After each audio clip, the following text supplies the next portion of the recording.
Pozdrav svima i dobrodošli u Pametnu košaricu, čiji je glavni cilj pokazati vam kako dobiti više za svoj novac. Znamo da cijene nisu jedina stvar koja utječe na naše odluke. Što je s kvalitetom proizvoda? Svi smo čuli onu što si platila, to si i dobila. Je li tako?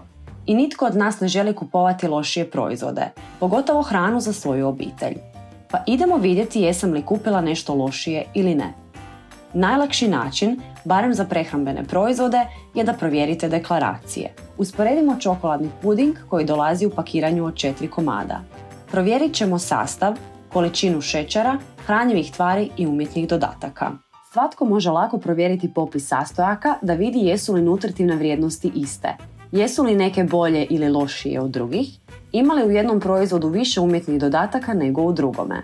Ako baš ne razumijete deklaracije, imate i aplikacije koje vam mogu pomoći da se snađete. Vidimo da su ovi proizvodi po nutritivnom sastavu gotovo istovjetni.